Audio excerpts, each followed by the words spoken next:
Welcome back to my backyard snack yard. We're in the very end of April and the weather is warming up, so it's perfect time to think of making floral lemonades. I've got quite a few dandelions here in my garden because my garden is quite wild, and so I want to pick a few of them, leaving lots for the bees. There are so many flowers and blossom for the bees to feast on, but they do like dandelions in particular. So I'm not going to pick too many, but I want to pick a few to make some dandelion lemonade.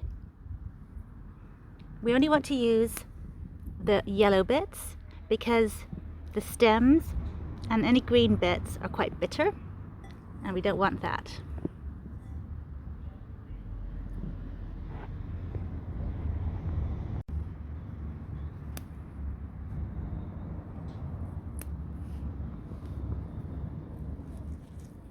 I know that all of the flowers in my garden have not been sprayed or treated in any way, so they're perfectly natural and full of goodness. These ones are members of the same family that sunflowers are members of, and they smell just like the sun.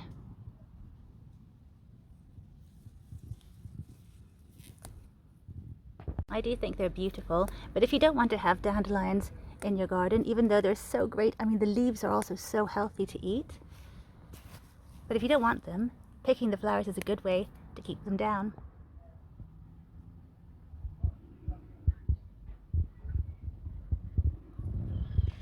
So as you can see, I've separated all the petals now. I've seen people make salads out of these too. They're really tasty. Got myself a bunch of boiling water now. I'm just going to pour it over.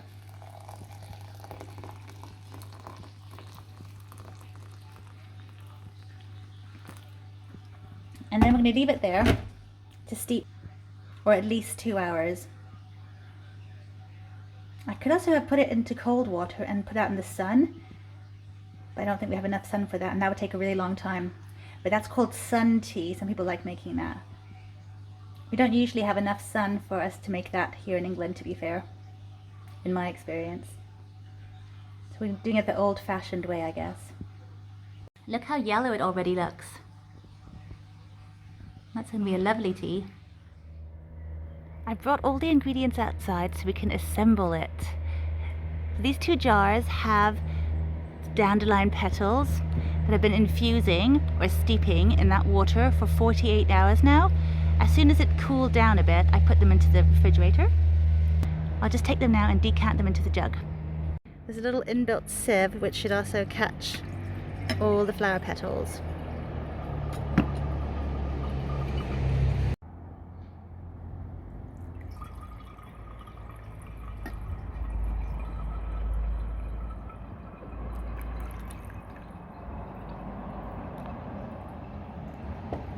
And then I want to add the juice of 1 lemon. I've freshly squeezed it here.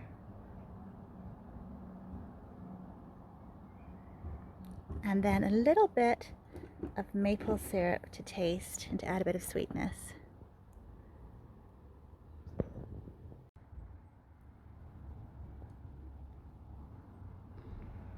You can always add a bit more later. I think it's nice for it to run through the flower petals, add a bit more flavor there. So I'm going to give it a good stir down there, and then I've got some glasses with some ice cubes in it.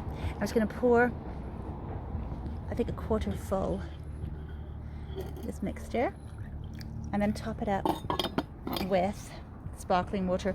You can also use regular water, whatever you prefer. It's a very subtle but very refreshing flavor. Definitely such a nice thing to try, and it's perfect for the little mini heat wave we're having right now. It's unusually warm here for this time of year, and it really feels and is starting to look summery with these wonderful African daisies in particular. These are some that I so loved last year that I decided to try to give them some winter protection. They usually are grown as annuals here because they can't take our cold temperatures that come in the winter, and so I put them into the greenhouse where they were protected from frost. But that was it. It was unheated, the greenhouse, and they slowly ticked over. I had pruned them right down, and now they're just bouncing right back, and they're full of wonderful little flower buds everywhere. and the first flowers are starting to bloom, and they're so delightful and sunny.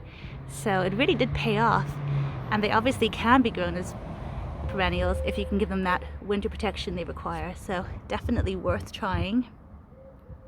But thank you so much for watching. Do let me know if you're planning on trying to make some dandelion lemonade. Highly recommended, definitely. And I'll see you next time. Bye for now.